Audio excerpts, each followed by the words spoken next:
Bonjour et bienvenue à cette leçon sur MS Project. Je suis M. Cissé Ibrahima depuis Orbit Informatique Sceptique. Alors, dans cette première leçon, nous allons d'abord camper le débat sur MS Project. Qu'est-ce que c'est que MS Project? Quel est l'objectif que l'on vise lorsqu'on utilise MS Project? Alors, nous devons rappeler d'abord que MS Project, comme son nom l'indique, Microsoft Project, est un logiciel de Microsoft. Lorsque vous utilisez MS Project, vous avez soit une version standard, une version professionnelle, la version la plus utilisée, que l'on utilise souvent sur PC, ou une version serveur.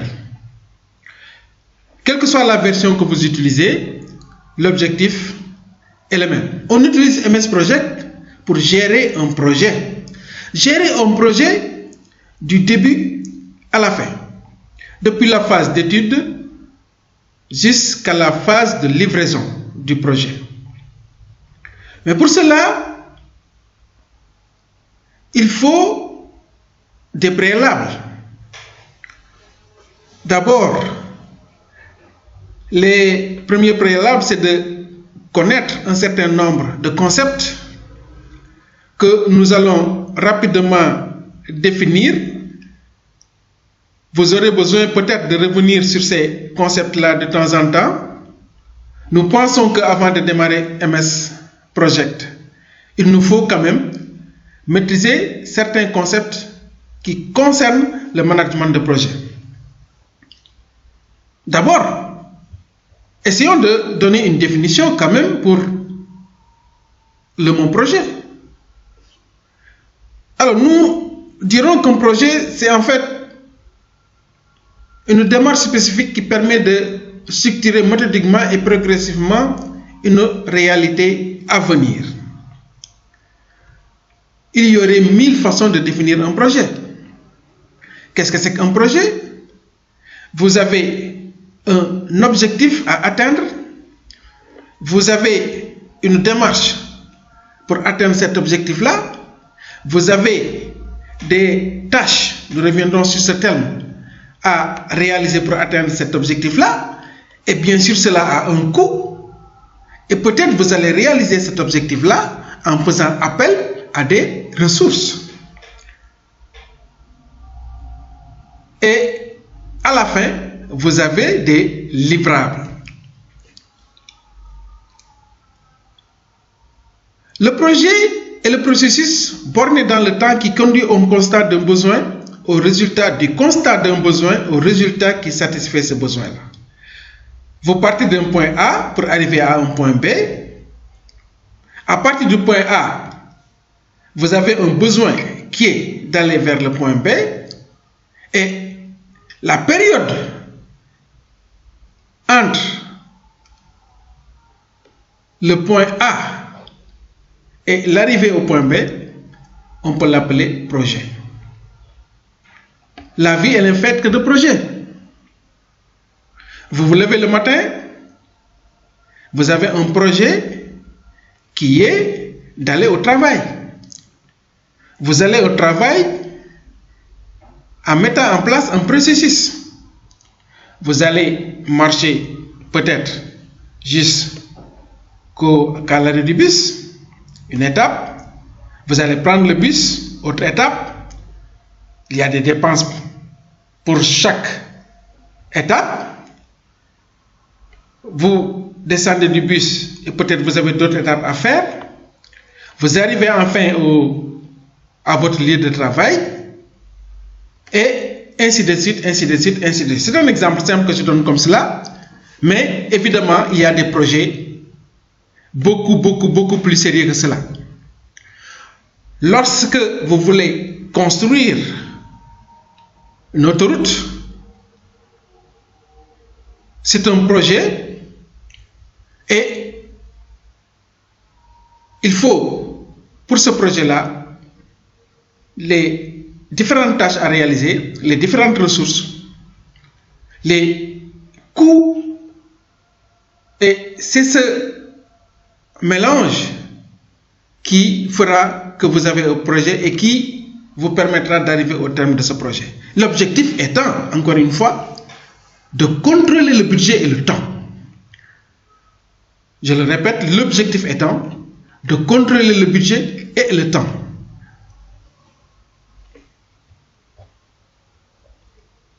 Donc voilà pour une première définition du projet.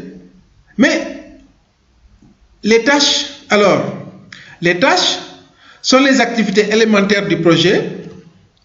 Chaque tâche utilise des ressources qui produisent le ou les livrables de la tâche. Les tâches sont les activités élémentaires du projet. Comme l'exemple que j'ai donné tout à l'heure. On peut donner beaucoup d'autres exemples. Vous voulez construire, vous voulez creuser un puits. Le fait d'alimenter les éléments qui permettent de commencer le projet est une tâche. Le fait de creuser est une tâche. La maçonnerie est une autre tâche, etc., etc. Le projet est divisé en phases successives séparées par des jalons. Et oui, les jalons sont des livrables intermédiaires. C'est-à-dire que lorsqu'on parle de jalons, c'est une tâche, mais une tâche importante. C'est-à-dire qu'on peut donner l'exemple qui suit. Lorsque vous voulez creuser un puits, le fait d'avoir terminé de creuser là où vous allez implanter votre puits, on peut considérer ça comme un jalon. Parce que c'est un livrable important. Donc le jalon, c'est une tâche sans durée. Il existe pour chaque tâche un effectif optimal et une durée optimale pour lesquelles le coût de la tâche peut être minimal. Nous pouvons parler de la portée. La portée ou périmètre du projet définit la limite entre les livrables et les travaux qui font partie du projet et ceux qui en sont exclus. Donc, c'est le périmètre en fait du projet. Nous avons parlé de livrable tout à l'heure. Un élément livrable, c'est un résultat tangible et mesurable qui doit être produit pour réaliser un projet ou une partie d'un projet. En règle générale, l'équipe et les participants à un projet s'accordent sur les éléments livrables du projet avant que celui-ci ne débute. Les jalons sont des moments indiqués pour inaugurer les livrables. Les jalons sont des moments indiqués pour inaugurer les livrables. Donc, lorsque je construis une classe, le fait d'avoir terminé la fondation, c'est un jalon parce que c'est un moment important pour la suite du projet. On peut définir d'autres termes, le WBS comme le PBS. Le PBS, Product Breakdown Structure, est la liste hiérarchisée des livrables du projet. Le WBS, Work Breakdown Structure, est la liste hiérarchisée des activités du projet. Nous reviendrons sur ces termes-là dans la pratique. Le WBS, c'est un tout petit peu comme le sommaire du projet, comme le sommaire numéroté du projet.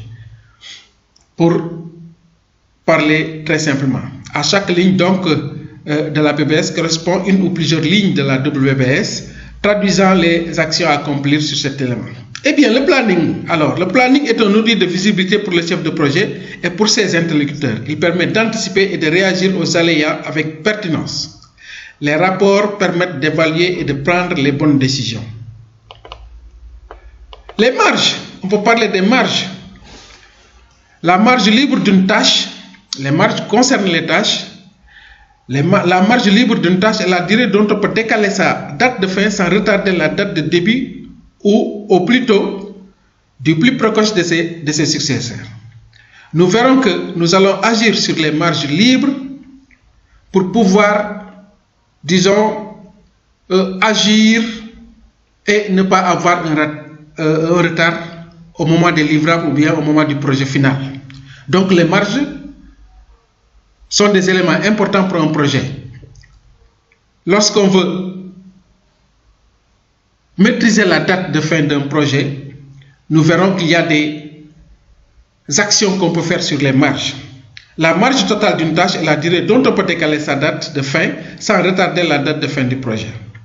Le chemin critique, un autre terme qui va revenir dans le cours, le chemin critique est la suite des tâches à marge nulle. Si les tâches critiques ne sont pas réalisées dans les délais, le projet sera en retard. Le chemin critique nous permet de voir si le projet sera en retard ou pas. Donc vous voyez que MS Project est un logiciel majeur qui nous permet de gérer notre projet pas à pas et d'apporter des correctifs quand c'est nécessaire. Lesquels correctifs nous permettront surtout de ne pas avoir un retard sans trop peser sur le budget aussi du projet. Parce que dans le projet, il y a, je le rappelle, les tâches du projet qui sont listées. Pour chaque projet, on aura des délais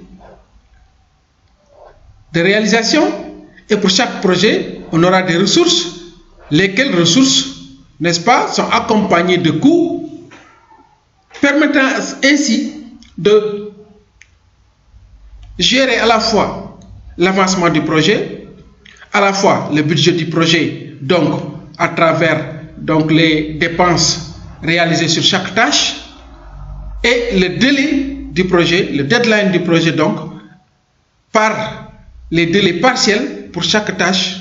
Et enfin, on pourra jouer comme pour déplacer des pions pour pouvoir à la fin réaliser l'objectif final du projet. Voilà campé l'intérêt de Microsoft Project. Donc, lorsque vous attaquez, vous êtes un gestionnaire de projet, il vous faut un outil. Parmi ces outils, il y en a beaucoup, mais MS Project sort du lot. Vous utiliserez donc MS Project pour contrôler votre projet pas à pas. Vous utiliserez MS Project qui constituera pour vous un tableau de bord pour avoir une vision claire de votre projet, une vision claire des réalisations du projet depuis le début jusqu'à la fin, en contrôlant encore une fois toutes les tâches, en contrôlant les ressources, en contrôlant les coûts et en contrôlant les délais. C'est cela l'objectif lorsqu'on utilise MS Project. Maintenant, comment? Eh bien, lorsque vous utilisez MS Project, vous lancez MS Project, eh bien, comme pour quasiment tous les logiciels de MS Office, vous pouvez partir d'un projet tout à fait nouveau ou bien des exemples ou des modèles qui sont livrés, qui vous sont proposés. Et lorsqu'on part d'un nouveau projet, eh bien, nous reviendrons sur, n'est-ce pas, la présentation de l'affichage de MS Project pour voir les différents éléments de MS Project. Il vous faudra, donc, disais-je, jouer sur les tâches. Vous devez bâtir vos tâches. Je donne ça comme exemple. Et pour chaque tâche, vous devez donner des durées. Alors, la durée, ça peut être en jour, ça peut être en semaine, ça peut être en mois, etc. Une fois que vous avez défini vos durées, vous voyez ici au niveau du diagramme de Gantt déjà, cette tâche-là est positionnée et ainsi de suite. On aura à jouer sur les différents affichages de MS Project pour notre gestion. Voilà pour cette introduction l'objectif donc était simplement de dire ce que c'était MS Project, de dire ce que c'était un projet déjà, et d'expliquer comment cette gestion-là va se faire de façon globale, sans entrer pour le moment dans les détails. Dans les prochains cours, qu'est-ce que nous ferons? Eh bien, nous allons d'abord essayer de maîtriser l'environnement de MS Project, comme nous le faisons pour presque tous les logiciels d'Office de Microsoft Office que nous étudions. L'écran principal de MS Project, il nous faut revoir ça, revoir les différents onglets de MS Project. Qu'est-ce qu'on retrouve dans la rubrique des tâches? Qu'est-ce qu'on retrouve dans la rubrique des ressources? Qu'est-ce qu'on retrouve dans la rubrique projet, affichage, format, rapport, etc. Ensuite, quel est l'intérêt des éléments que nous retrouvons au niveau du ruban? Quel est l'intérêt de la zone des tâches? Quel est l'intérêt du diagramme de Gantt? Quelles sont les différentes façons d'afficher donc des éléments au niveau de MS Project? Comment interpréter les résultats? Comment afficher des colonnes? Etc., etc. Et nous le faisons de façon concrète par la pratique, avec des exemples bien ciblés. Voilà pour cette première leçon qui nous permet d'entrer dans le bain de MS Project. Je vous remercie pour votre attention et vous donne rendez-vous pour la prochaine leçon.